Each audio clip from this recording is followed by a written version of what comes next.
좌우 앞뒤 돌아보시 인사하겠습니다. 참 반갑습니다. 사랑합니다. 축복합니다. 네. 한번 따라해 볼까요? 가정은 행복의 샘터입니다. 네. 행복론을 추구하는 사람들의 이야기를 여러분들 들어보셨을 것입니다. 이렇게 하면 행복하다. 저렇게 하면 행복하다. 그러면서 이야기하는 내용은 비단 아리스토텔레스의 철학책에만 있는 것이 아니라 또 여러 강연 속에만 있는 것이 아닙니다. 우리가 살아가는 삶의 기본법인 헌법에도 행복 추구권이라고 하는 법이 보장되어 있듯이 우리의 삶에 가장 가까운 곳에 있어야 할 것이 행복입니다.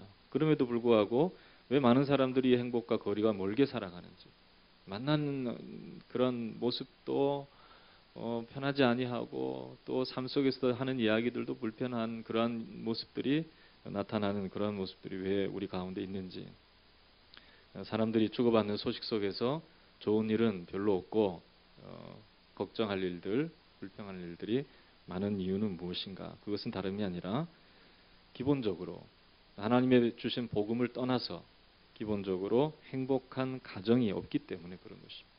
교회를 짓기 전에 하나님은 이미 가정을 만드셔서 하나님의 형상과 모양대로 지음받은 자들이 행복하게 살아갈 수 있는 셈을 주셨다는 것이죠.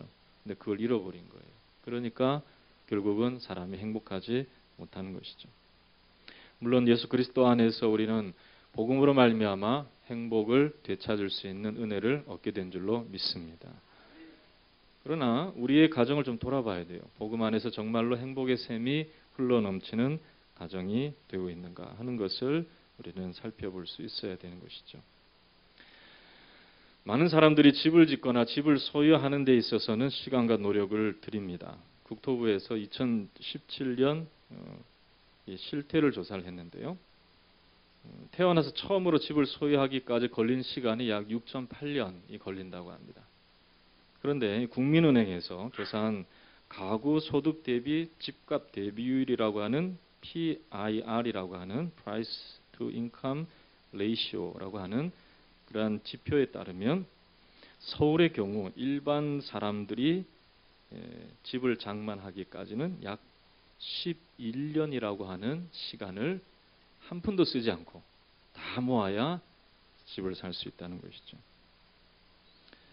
이토록 집을 소유하기는 너무나 어려운 시대이지만은 국토부에서 주거의식에 대한 조사를 했는데 전체 국민의 82.8%는 꼭 자기 집을 가져야 한다는 것에 동의했다는 거예요. 그러니까 집은 갖고 싶은데 집을 얻기는 어렵다는 것이죠. 그래서 사람들이 노력하고 힘을 써서 집을 가지려고 한다는 것입니다.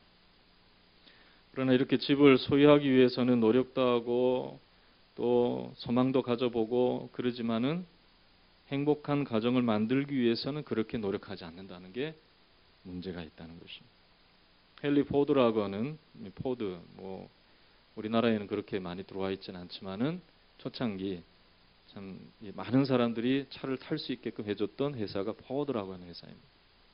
다 비싼 차들만 만들었는데 이 포드는 저렴한 차를 만들어서 많은 사람들이 타고 다닐 수 있도록 해준 그러한 회사의 창시자죠.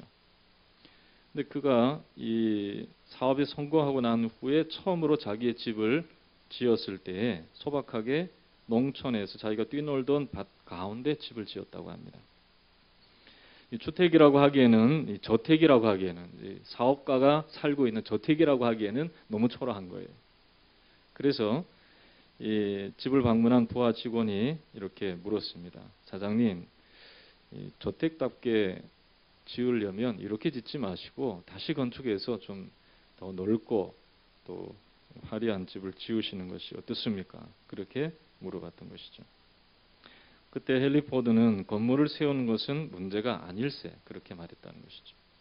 그 속에 가정을 세우는 것이 문제이지 그렇게 말했다는 거예요.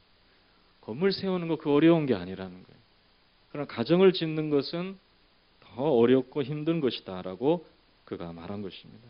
물론 집을 짓는 것도 쉬운 일은 아니죠. 우리 같은 경우에 있어서는. 그러나 가정을 짓는 것, 가정을 만들어내는 것, 행복한 가정을 일구어내는 것, 그것은 집을 짓는 수고보다 훨씬 더 많은 수고가 들어가야 한다는 것을 이 포드는 가르쳐 주기를 원했던 것입니다. 그는 1930년 포드 재단을 통해서 가난한 자들과 함께하고 또 경영이 악화되어 노사 문제가 생길 때마다 그는 저는 모든 일을 하나님께서 지배하고 계심을 믿습니다라고 말하면서 기업을 하나님의 말씀으로 인도하기를 원했던 크리스찬 기업가였습니다.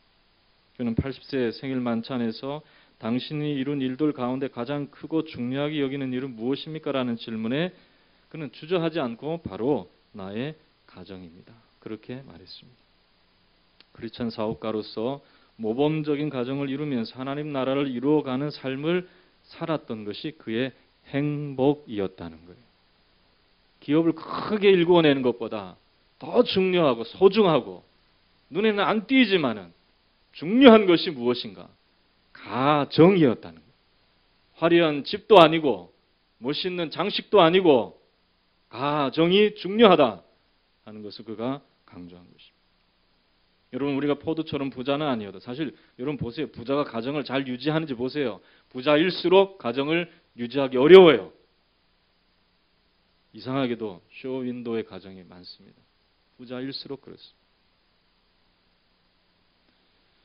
그러나 우리는 더 소홀히 할 수 없는 가정에서의 진정한 행복을 찾을 수 있는 우리가 되어야 하는 것이죠. 비록 부자가 아니더라도 우리는 마음속에 진정한 부유를 누릴 수 있는 행복을 가정에서부터 얻을 수 있기를 주의 이름으로 축원합니다. 솔로몬은 지혜서인 잠언 17장 1절에 마른 떡 한 조각만 있고도 화목하는 것이 육선에 집이 가득하고 다투는 것보다 나으니라 그랬어요. 그러니까 가정에 행복이 없으면 아무리 많은 것이 쌓여있다 할지라도 소용없다. 고기를 뜯으면서 서로 싸우는 것보다 그냥 풀 뜯으면서 화목한 게 낫다는 거예요. 여러분 교회만 그렇습니까? 아니 가정만 그렇습니까? 교회도 그런 거예요. 교회도 부자인 교회 중에서도 치고받고 싸우는 그런 교인들이 있는 교회는요 행복하지 않습니다. 그래서 종교 생활을 하는 거예요. 주일날 나와서도 딴 생각하고 말씀도 듣지도 않고 그저 종교 생활을 하는 거예요. 그냥 앉아서 예배 시간 때우고 돌아가면 의무를 다한 것처럼 생각하는 그러한 정말로 불행한 신앙생활을 하는 교회는 싸우는 교회라는 거예요. 그러나 아무 것이 없어도 화목한 교회는 행복한 교회인 줄로 믿습니다. 우리 교회가 그런 교회가 되어야 할 줄로 믿습니다. 우리 가정이 그러한 가정이 되어야 할 줄로 믿습니다. 원래 가정과 교회는 비슷해요. 하나님이 세우신 제도예요, 제도. 그래서 가정도 교회도 우리 주님이 머리가 되시면 행복한 가정, 행복한 교회를 이루어낼 줄로 믿습니다. 요셉은 바로 그러한 행복을 누릴 수 있는 사람이었어요. 요셉은 행복한 삶을 가정에서 얻게 되었습니다. 오늘 본문에서 요셉은 가정에서 자녀를 낳고 고백한 그의 고백의 내용이 성경에 기록되어 있습니다. 여러분 한 가정에서 자녀를 낳고 그 자녀에 대해서 이야기하는 고백이 성경에 기록되어 있다는 것은 참으로 중요한 내용이라는 것이죠. 물론 그의 두 아들인 에브라임과 므낫세가 이스라엘의 12지파에 들어가기 때문에 그 두 아들을 성경에 기록했을 수도 있습니다. 그러나 더 중요한 것은 요셉의 가정이 어떠했는지를 오늘 말씀 속에서 우리가 살펴볼 수 있도록 그는 그의 결혼 생활에 대해서 비록 짧지만은 중요한 말씀을 오늘 우리 가운데 주고 계시다는 거예요. 첫째로 요셉은 가정에서 지나온 삶에 경험하였던 자신의 문제를 해결했다라고 말하고 있습니다. 오늘 본문 51절에서 52절의 말씀을 보면 요셉은 두 아들 므낫세와 에브라임을 낳고 다음과 같은 고백을 합니다. 므낫세를 낳고서 하나님이 나로 나의 모든 고난과 나의 아비의 온 집을 잊어버리게 하셨다라고 말했습니다. 내 아비의 온 집의 일을 잊어버리게 하셨다. 그렇게 말하고 있죠. 그리고 또 이 에브라임을 낳고서 하나님이 나로 나의 수고한 땅에서 장성하게 하셨다. 그렇게 고백하고 있습니다. 나의 아비의 온 집이라고 하는 것은 무엇을 말합니까? 그가 꿈을 꾸고 또 성장하면서 그 꿈을 자기 형들에게 이야기하고 또 발랄하고 명랑하게 소년으로서의 삶을 그의 아버지 집에서 살았습니다. 그런데 그의 꿈을 한번 밟아보려고 하는 사람들이 있었죠. 누구죠? 그의 형제들이. 네 꿈대로 되나 한번 보자. 그러면서 그 요셉의 꿈을 짓밟았죠. 참 이상하게 이러한 시기와 질투와 반목이 이 야곱의 집안에 있었어요. 나중에도 우리가 살펴보지만 이 야곱은 참 욕심꾸러기였습니다. 처음부터 욕심쟁이였어요. 형을 이겨보려고 그랬던 이 야곱이었죠. 그래서 형이 먼저 태어날 때 자기가 먼저 태어나려고 에서의 발꿈치를 잡았어요.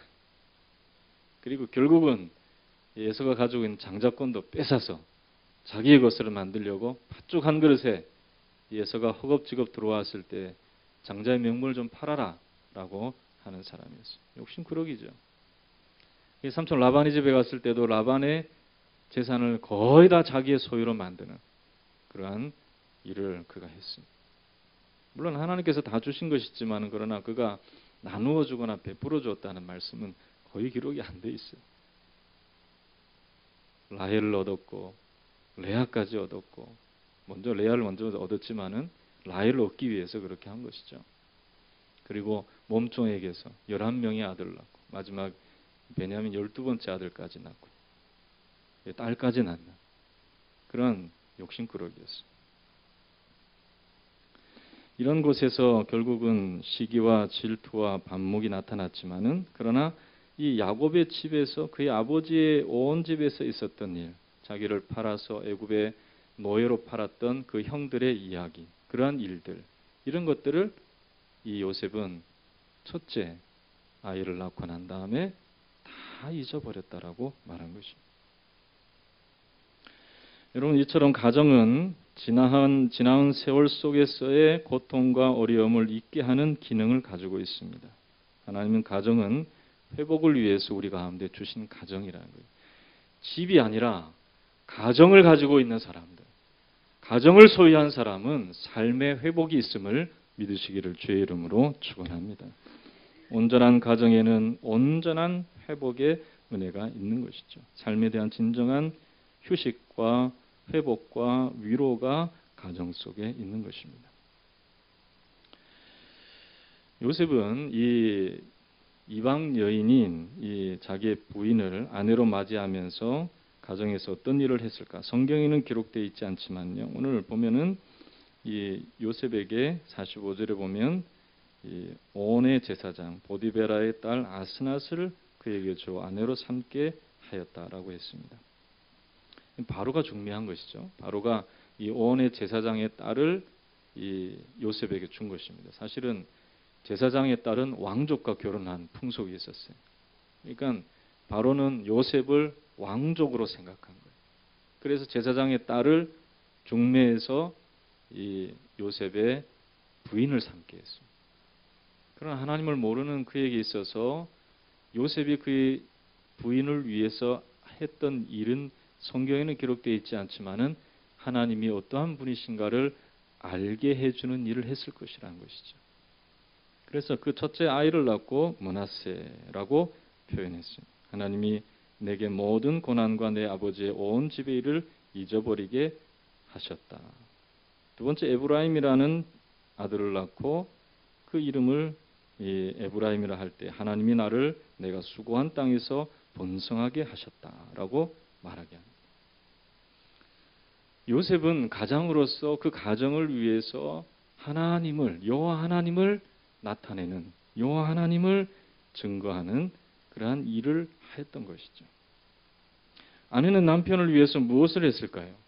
남편의 순종하면서 하나님을 알아가는 삶을 살았을 것입니다. 그 자녀들은 또 무슨 일을 하였을까요? 아버지의 말씀대로 또 어머니의 사랑 가운데 성장하는 아름다운 모습으로 이들이 성장하였던 것이죠. 이러한 이 가정에서 행하는 요셉과 또 요셉의 아내와 또 자녀들의 모습을 통해서 이 도은미 사모님이라고 하는 분은요, 그의 책에서 가정 오리진의 회복이라고 하는 그런 책에서 두 단어로서 가정의 기능을 이야기했습니다. 첫 번째로는 이 멜라카라고 하는 단어와 두 번째는 아보다라고 하는 단어입니다. 이 멜라카는 노동이라는 뜻이에요. 이 아보다는 봉사라는 뜻이에요. 이 가정에서는 하나님이 주시는 이 회복의 은혜를 경험하려면 노동이라고 생각해서는 회복이 일어나지 않는다는 거예요.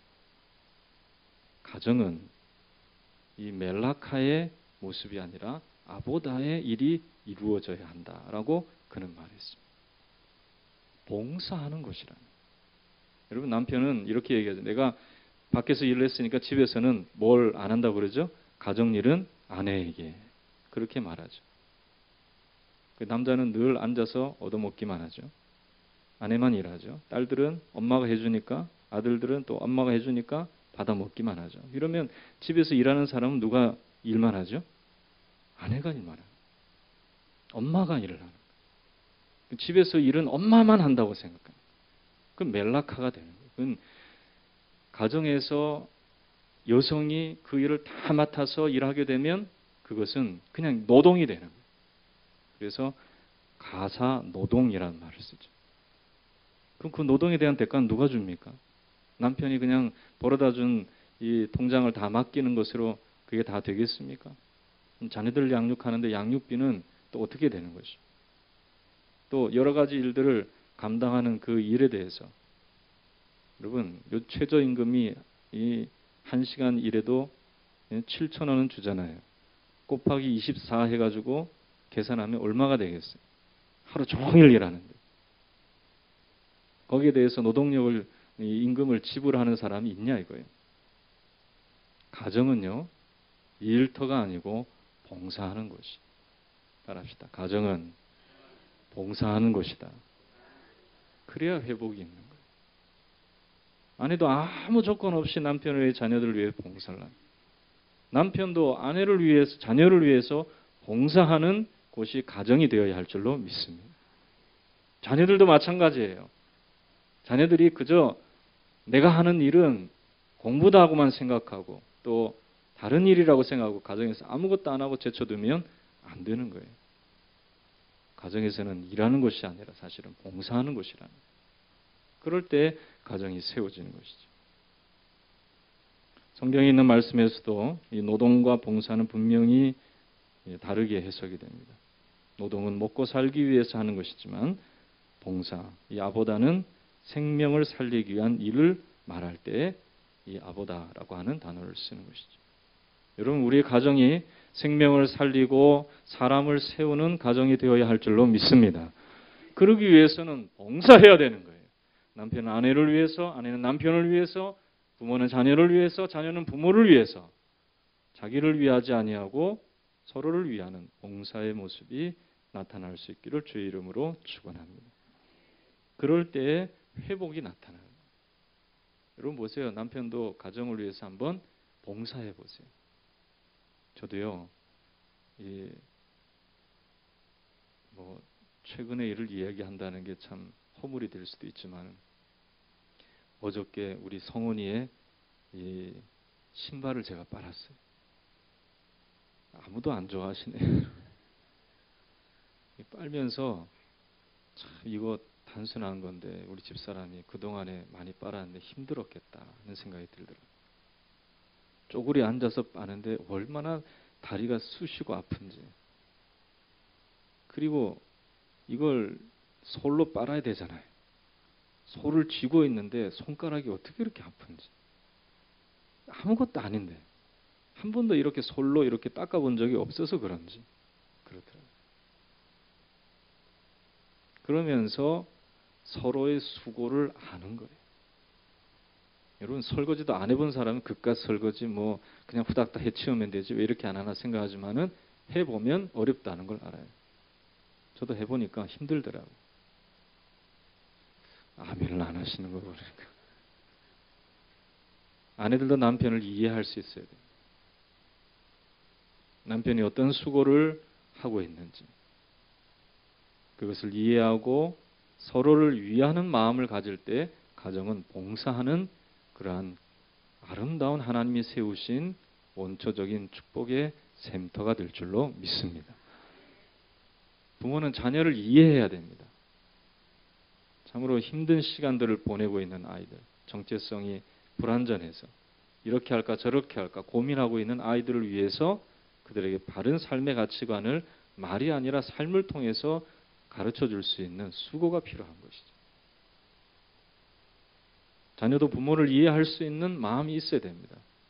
그냥 다 세월 지나서 부모가 떠나고 난 다음에 부모님의 마음을 이해하는 것은 그건 불효자식이라고 세상 사람들도 얘기하죠.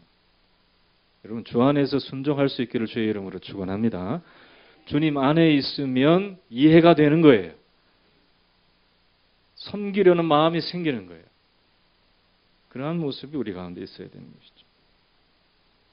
둘째로 행복한 가정은 하나님께서 주신 것임을 그는 고백했습니다. 자, 한번 이 말씀을 다시 한번 읽어볼까요? 자, 51절, 52절 같이 읽겠습니다. 시작. 요셉이 그의 장남의 이름을 므낫세라 하였으니 하나님이 내게 모든 고난과 내 아버지의 온 집을 잊어버리게 하셨다 하며 차남의 이름을 에브라임이라 하였으니 하나님이 나를 내가 수고한 땅에서 번성하게 하셨다 함이었더라. 자, 여기서 주어가 무엇입니까? 주어가 요셉이 그의 장남의 이름을 므낫세라 하였으니 누가 내게 내 모든 고난과 내 아버지의 온 집을 잊어버리게 하셨다 하미오라고 말했는지 성경은 분명히 말씀하고 있죠. 한번 따라해 볼까요? 하나님이 그렇게 말하고 있습니다. 행복한 가정은 자신이 일구어낸 것이 아니라 하나님께서 허락하신 것이다. 하나님이 내게 아내를 만나게 하고 자녀를 낳으면서 아버지의 온 집의 일을 잊어버리게 하시는 행복을 주셨다. 하나님이 주셨다는 것을 강조하고 있는 것입니다. 여러분, 이 다른 사람들은 그렇게 생각합니다. 이 요셉은 환경적으로 행복할 수밖에 없다라고 그렇게 말하는 것이죠. 바로의 총리가 됐습니다. 애굽이라고 하는 큰 나라의 큰 이 만인지상 1인 지하의 자리에 올라갔다. 그래서 행복하지 않느냐. 또 보면 하나님께서 이 밭의 소출이 7해 동안 많이 하게 하셔서 이 48절의 말씀을 보면은요. 곡식을 저장하되 또 그 주위에 밭의 곡식을 성읍에 쌓아두었는데 49절에 보면 쌓아둔 곡식이 바다의 모래같이 심이 많아 세계를 그쳤으니 그 수가 한이 없었음이더라. 그렇게 말을 합니다. 말씀하고 있습니다. 이런 것처럼 환경적으로 풍성하고 또 애굽의 총리가 되어서 바로의 중매를 통해서 아름다운 아내를 얻었기 때문에 그런 게 아니냐라고 하지만은 그는 결코 이것이 그의 삶의 주어가 되지 않았습니다. 오직 하나님이 그렇게 하셨다라고 말하는 것이죠. 따라합시다. 하나님께서 내 가정에 행복을 주십니다. 돈이 여러분들을 행복하게 하는 것이 아닙니다. 권력이 여러분들을 행복하게 하는 것이 아닙니다. 여러분 삶의 환경의 주변이 바뀌었다고 여러분들이 행복한 거 아니에요. 어떤 사람은 그래요. 집을 좀 크게 하면 행복하지 않겠냐. 아니면 집이 좀 환경이 좋아지면 행복하지 않겠냐. 얼마 못 가요. 저도요, 제가 저희 집에 새로 이사해서 얼마나 행복했는지 모르겠어요. 집이 2배로 넓어지니까 얼마나 행복한지 몰라요. 여러분들이 감을 못 잡으시는 것 같은데 2배로 넓어지니까 얼마나 행복한지 몰라요. 그게 며칠 갔을까요? 2주 가더라고요. 2주 만에 불편한 걸 발견했어요. 제가요 또 집을 넓히기 위해서 그냥 수고를 해가지고 없는 기술을 짜내가지고 제가 베란다를 방처럼 만들었어요. 그러니까 얼마나 좋아요. 거기 누워 있으면은 정말 하늘이 보이는 것처럼 보이고, 네? 좀 과장을 해서 보면 누워 있으면 하늘이 보이는 것 같아요. 근데 창문 열어놓으면 저희 집에 와봤어야 알지. 장로님들은 아마 알 거예요. 우리 집사님들. 아, 목사님이 그렇게 해놓은 거. 근데 그게 며칠 못 가요. 환경이 여러분들 가운데 행복을 주는 것이라 생각하는 착각입니다. 여러분 집 넓히는데 시간 다 쓰고 어떤 사람은 그러잖아요. 인생은 화장실 크기에 달려있다. 그래서 화장실 없는 집에서 화장실 하나, 화장실 2개 있는 집을 얻기 위해서 노력하다가 결국은 그렇게 살다가 죽는다. 그렇게 말하는 사람이 있어요. 여러분, 우리는 그렇게 살아가서는 안 됩니다. 하나님이 우리의 가정에 힘이 되시고 위로가 되시고 축복의 셈이 되심을 믿으시기를 주님의 이름으로 축원합니다. 그렇습니다. 보건복지협회에서 기혼 남녀 1000명에게 가정을 지탱하게 해주는 힘이 무엇인가라는 질문을 했을 때 거기에 절반이 아이들이라고 말했습니다. 그렇죠? 우리 부모님들은 아이들 때문에 산다 그러잖아요. 처음에는 부부가 사랑해서 살지만은 아이를 낳고 양육하다 보면 좀 마음에 안 드는 부분들이 좀 생기고 상처도 받고 하기 때문에 좀 인생이 힘들어지다가 아이 때문에 산다. 그렇게 이야기하는 사람들이 있죠.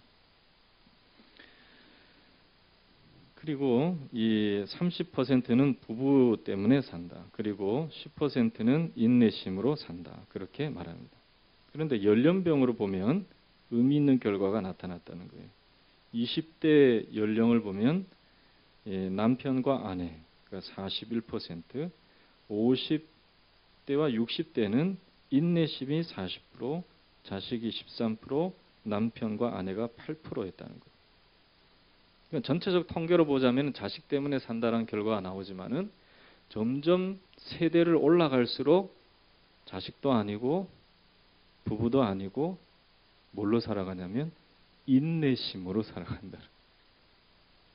그냥 살아왔으니까 참자 이거예요. 지금까지 살아왔으니까 참자, 참아보자. 누구는 이런 말을 했습니다. 이 결혼이라는 것은 3주 서로 연구하고 3개월 사랑하고 3년을 싸우고 30년을 참고 견딘다. 그렇게 말을 합니다. 그렇게 살다 보니까 사람들이 그런 말을 해요. 지금 내가 로또에 당첨되면 혼자만 알고 사라질 기회를 엿본다. 그 말에 38%가 그렇게 할 것이다. 그렇게 대답했다. 대부분이 다 그렇게 대답했다는 거예요. 여러분, 인간적인 인내로는 행복한 가정을 만들어낼 수가 없습니다. 자녀만 의지해도 안 됩니다. 살아오면 다 알게 되는 거예요, 물론. 그러나 지금 여러분들이 가정을 진정으로 행복한 셈의 터전으로 삼기를 원한다면 하나님을 의지할 수 있기를 주의 이름으로 축원합니다. 하나님은 여러분들의 모든 것이 되어주실 줄로 믿습니다. 하나님은 약속의 하나님이죠. 이루시는 하나님. 하나님을 예수 그리스도를 통해서 모셔드리고 살아가야 하는 것이죠. 마지막으로 요셉은 이런 하나님께 순결한 삶으로 보답하였습니다. 여러분 야곱을 보세요. 야곱은 레아도 결혼하고 라헬도 결혼하고 레아의 몸종과도 아이를 낳고 라헬의 몸종과도 아이를 낳았습니다. 아브라함도 이 사라와만 삶을 살지 않았어요. 후처를 또 첩을 두고 이렇게 살아갔습니다. 근데 성경에 보면 요셉만큼 가정을 순결하게 만드는 그리하여서 복을 얻는 사람이 많지 않다는 거예요. 여러분 그러나 우리는 순결한 가정을 이룰 때에 반드시 하나님이 복을 주심을 믿으시기를 주의 이름으로 축원합니다. 그렇습니다. 지나온 세월은 여러분들이 어찌 살았든지 하나님이 생각하는 것이 아니라 지금 당장 여러분들의 마음속에 내가 하나님 말씀을 순종하여서 가정에 순결한 삶을 말씀으로 순결한 아름다운 모습을 만들어내야 되겠다. 결단할 수 있는 저와 여러분이 되어야 하는 것이죠. 여러분 요셉은 과감하게 자신의 삶을 유혹하는 것들을 떨쳐버리는 힘을 가졌습니다. 그가 결혼하기 전이었지만은 보디발의 집에서 노예로 있을 때에 가정 시무를 담당하는 총무가 되었을 때 그의 이 삶 가운데 유혹하는 손길이 있었습니다. 그의 주인인 보디발의 아내가 자기를 유혹했던 것이죠. 그러나 창세기 39장 9절의 말씀을 보면 내가 어찌 이 큰 악을 행하여 하나님께 득죄하리이까 그랬습니다. 하나님을 생각한 것입니다. 아무런 죄악의 찌꺼기가 없으시고 마치 이 흑도간 위에 7번 단련한 순결한 그러한 금속과 같이 정결한 하나님의 말씀을 생각할 때 그는 이 세상의 잡스러운 것들을 다 떨쳐낼 수 있었던 것이죠. 여러분, 우리는 이 히브리어 순결이라고 하는 단어는 바르라고 하는 단어인데요. 따라합시다. 전혀 섞인 것이 없는 것. 그게 순결이라. 여러분, 하나님으로 충만히 채워지시기를 주의 이름으로 축원합니다. 주님의 주신 말씀으로만 살아야 됩니다. 하나님 주시는 은혜로만 살아갈 수 있음을 고백할 때 우리의 삶은 순결해질 수 있는 것이죠. 이 순결이라는 말의 반대가 더러운 것입니다. 불결하고 섞인 것을 말하는 것이죠. 사복음서의 말씀을 보면 더럽다는 말은 꼭 귀신이라고 하는 존재가 등장할 때 우리 예수님이 사용하신 것을 보게 됩니다. 마가복음 9장의 말씀을 보면은 더러운 귀신아 물러가라 그랬어요. 여러분, 섞여 있는 것, 그게 사탄의 실체입니다. 아름다워 보이지만 그 속에 더러운 것이 들어있는 것, 그게 사탄입니다. 여러분, 위선이란 말도 마찬가지입니다. 깨끗한 것처럼 보이지만은 그의 삶 가운데 섞여 있는 거예요. 그러니까 온전치 못한 거예요. 그런 사람들은 나중에 그 삶의 시체가 드러났을 때 삶의 뿌리채 뽑히는 그러한 일을 경험하게 되는 것이죠. 요즘 정치인들도 보면은 이 순결하지 못한 모습 때문에 한순간에 인생을 망치는 모습을 볼 때가 많습니다. 예전에 미투 운동으로 좀 들썩였죠. 그래서 어느 정치인의 몰락하는 모습을 우리가 볼 수 있었습니다.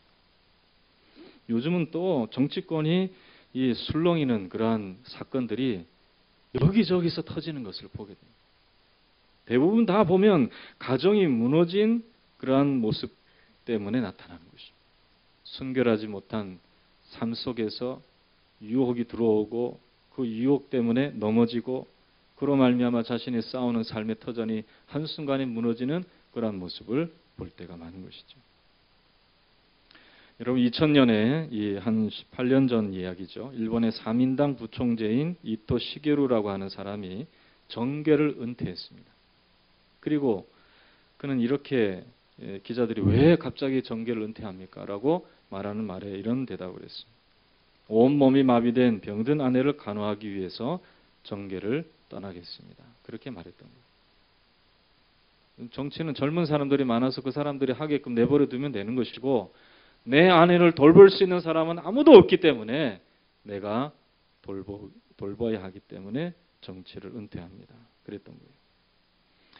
그러자 기자가 은퇴 후에 아내를 위해서 무엇을 하겠느냐라고 물었습니다. 그때 이 사람이 이렇게 말했습니다. 나는 내 아내의 머리를 만져주고 손톱을 깎아주고 크림을 발라주고 아내가 좋아하는 음악을 틀어줄 것입니다. 그리고 뭐라고 얘기했냐면 이것이 정치보다 더 중요한 일이기 때문입니다. 그랬던 거예요. 아멘할 일은 아니죠. 그런 말은 아니지만 그러나 무엇이 더 중요한지를 분명히 아는 거예요. 세상 사람들은 이상하게 가정을 망가뜨리고 돈을 얻기를 원하는 사람이 있어요. 가정을 망가뜨리고 권력을 얻으려고 하는 사람이 있어요.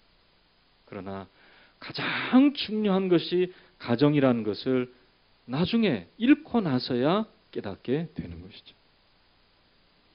이날 로마도 성적인 부패가 만연할 때에 사회적 질서가 무너지고 그리고 결국은 그 나라가 망하게 되었습니다. 그때에 이 철학자, 유명한 철학자인 세네카가 이렇게 말했습니다. 로마 사회를 향해서 로마의 애국자들이요 가정으로 돌아가십시오. 그랬다는 거예요. 여러분, 주님은 그 이전부터 우리가 축복의 셈이 가정에 있다는 것을 말씀하고 부부가 순결하게 삶을 살아갈 수 있도록 두 사람이 한 몸을 이루며 살아갈 수 있도록 말씀하셨던 것을 기억할 수 있기를 주의 이름으로 축원합니다. 순결한 가정을 이루어 나갈 수 있기를 주의 이름으로 축원합니다. 그렇습니다. 어떤 사람은 그렇게 얘기합니다. 나는 순결하게 하려고 그러는데 내 남편이, 내 아내가, 내 자녀들이 나를 괴롭힙니다. 아니에요, 여러분. 여러분들이 말씀으로 순결하게 설 때 가정은 변화되게 될 줄로 믿습니다. 축복의 샘이 흘러나올 때에 더러운 것들은 사라지게 될 줄로 믿습니다. 그 축복의 샘이 그쳐서 문제인 거예요. 여러분, 주의 주시는 축복의 샘을 가정에 둘 수 있는 하나님의 말씀을 따라서 요셉처럼 순결하게 살기로 결단할 때에 축복의 샘을 경험하게 하여 주셔서 가정을 통해서 하나님 앞에 영광 돌릴 수 있는 우리들이 될 수 있도록 인도해 주실 줄로 믿습니다. 여러분, 따라합시다. 가정은 행복의 샘터입니다. 그 샘이 말라 비틀어져 있으면 되겠습니까? 안 되죠. 우리 하나님이 함께 하실 때 그 샘에 축복의 샘물이 흘러나올 줄로 믿습니다. 주님의 말씀을 붙잡고 하나님의 말씀대로 순전하게 살아가고 싶으시오. 광야의 삶을 우리가 살아간다 할지라도 주님께서 샘의 근원이 되게 하여 주시는 축복을 우리 가운데 허락해 주실 줄로 믿습니다. 우리는 이러한 가정 속에서 우리의 삶을 이루어 나갈 수 있는 축복의 사람이 되었다는 것을 분명히 깨닫고 이러한 가정을 허락해 주실 것을 믿고 주님 앞에 기도할 수 있는 저와 여러분 되시기를 주의 이름으로 축원합니다. 축원합니다. 다 함께 기도하도록 하겠습니다. 하나님 아버지, 은혜를 감사합니다. 저희들 가운데 하나님 놀라운 말씀을 주셔서 주님께서 주신 이 가정 속에서 하나님 축복의 샘이 흘러나올 수 있도록 우리를 인도해 주시니 감사합니다. 주님, 이 세상의 유혹으로 탕류가 되지 않도록 축복의 샘이 마르지 않도록 우리를 붙들어 주실 줄로 믿습니다.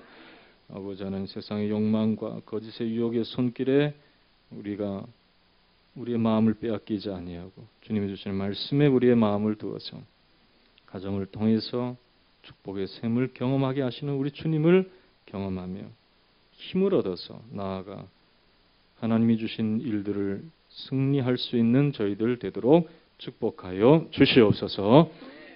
주님, 이 샘에서 흘러나오는 물을 먹게 하여 주시옵시고 자녀들이 성장하고 자라나게 하여 주시옵시고 가정에 놀라운 축복의 열매들이 맺혀지게 하여 주시옵소서. 예수님의 이름으로 감사하며 기도하옵나이다. 아멘.